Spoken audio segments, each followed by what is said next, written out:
விஸ்வநாத தாஸ் பற்றிய உரைவீச்சு சீபா ஆருத்ரா 4ஆம் வகுப்பு. விஸ்வநாத தாஸை பற்றி பேச வந்துள்ளேன். இந்திய சுதந்திர போராட்டம் உச்சத்தில் இருந்த காலகட்டத்தில் தமிழ்நாட்டில் கிராமம் தோறும் சுதந்திர போராட்ட அனலை கொண்டு போய் சேர்த்தவர்கள் எளிய நாடக கலைஞர்கள். புராணங்களை இதிகாசங்களை பாடி ஆடி நடித்த அந்த கலைஞர்கள் தான் காந்தி என்ற மாமனிதரின் பெயரை எழுத படிக்க தெரியாத பாமர மக்களிடத்தில் கொண்டு போய் சேர்த்தார்கள்.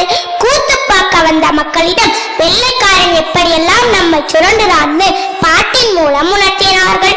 விஸ்வநாத தாஸ் என்ற நாடக கலைஞர் வள்ளி திருமணம் நாடகத்தில் முருகனாக நடிப்பார். அவர் மேடைக்கு வந்தவுடன் ஒரு பாட்டு பாடுவார். அந்த பாடலுக்கு கொக்கு பாட்டுன்னு பேரு. கொக்கு பறக்குதடி பாப்பா, அதை கோபத்தோடு விரட்டிடடி பாப்பா. கொக்கு பறக்குதடி பாப்பா, அதை கோபத்தோடு விரட்டிடடி பாப்பா.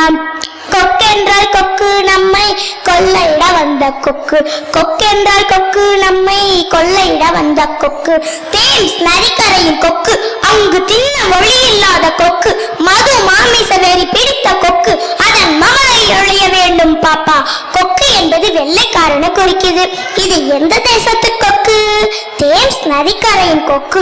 அங்கு தின்ன வழி இல்லாம நம்ம இந்தியாவுக்குள் நுழைந்து நமக்கான உணவை பிடுங்கி தின்ன வந்திருக்குதுன்னு எளிமையாக பொருள் புரியும்படியான பாடலை பாடுவார் விஸ்வநாத தாஸ். பாடி முடித்தவுடன் சாதாரண கிராமத்து மக்கள் உற்சாகமாக கைத்தட்டி மகாத்மா காந்திக்கு ஜெய், மகாத்மா காந்திக்கு ஜெய், வெள்ளையனை வெளியேறுன்னு உணர்ச்சி பொங்க வாய் மூடாமல் தொடர்ச்சியாக வீர முழக்கம் இடுவர். அருமை பெரியோர்களே, விஸ்வநாத தாஸ் என்கிற அந்த மகத்தான நாடக கலைஞர் எளிய நாவிதர் குலத்தில் பிறந்தவர். வள்ளி திருமணம் நாடகத்தில் முருகனாக அவர் மேடைக்கு வந்தவுடன் ஒரு புராண பாடலை தொடங்குவார். உடனே கூத்து பார்க்க வந்திருக்கும் மக்களிடமிருந்து கொக்கு பாடலை பாடுங்கன்னு சத்தம் வரும். பாமர மக்களின் வேண்டுகோளுக்கு இணங்க உடனே கொக்கு பாடலை பாடுவார். இது ஆங்கிலேயர்களுக்கு மிகப்பெரிய நெருக்கடியை தந்தது. படிப்பறிவு இல்லாத பாமர மக்களுக்கு விழிப்புணர்வு தருகிற இந்த கொக்கு பாடலை அடியோடு நிறுத்தணும்னு வெள்ளைக்காரங்க நினைச்சாங்க. உடனே கொக்கு பாடலை பாடத்தடை, மீறினால் சிறைன்னு சட்டம் கொண்டு வந்தாங்க. ஆனால் விஸ்வநாத தாஸ் இதையெல்லாம் கண்டுகொள்ளாமல் மக்களின் விருப்பத்தை நிறைவேற்ற முருகன் வேடத்தில் கொக்கு பாடலை பாடுவார். உடனே வெள்ளையர்கள் அவரை கைது செய்ய மேடைக்கு வருவாங்க. நீங்க யாரை கைது செய்யணும்னு கேட்பார் விஸ்வநாத தாஸ். தடை செய்யப்பட்ட கொக்கு பாடலை பாடிய விஸ்வநாத தாஸ் என்று பதில் அளிப்பது காவலர்கள். ஆனால் நான் இப்போது முருகப்பெருமான் அல்லவா? விஸ்வநாத தாஸ் வேண்டும் என்றால் காலையில் 6 மணிக்கு வாங்க, ஒப்பனை கலைந்தவுடன் கூட்டிட்டு போங்க என்று நக்கலாக கூறுவார். என்ன செய்யறதுன்னு தெரியாத காவலர்கள் மேடைக்கு அருகிலேயே நாற்காலி போட்டு அமர்ந்திருப்பாங்க. விடுந்ததும் கைது செய்ய போவாங்க. உடனே விஸ்வநாத தாஸ், என்ன ஏன் கைது செய்ய போறீங்க?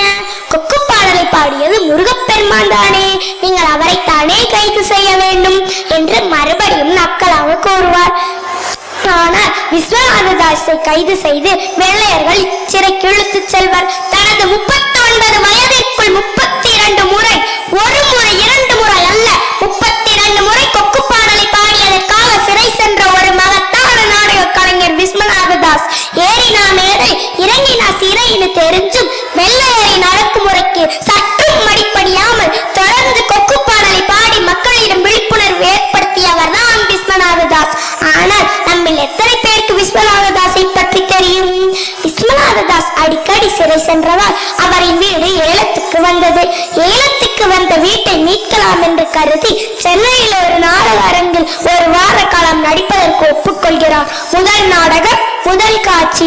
முருகன் வேடத்தில் மயில் வாகனத்தில் அமர்ந்தபடி மாயா இந்த உலகத்தின் மீது என்ற பாடலை பாடிக்கொண்டிருக்கும் போதே அவரின் தலை தொங்கிவிடுகிறது. முகத்தில் ஒப்பனை பூசியபடியே நடித்துக் கொண்டிருக்கும் போது இறந்த ஒரு மகத்தான நாடக கலைஞர் விஸ்வநாத தாஸ். ஒரு 5 நிமிடம்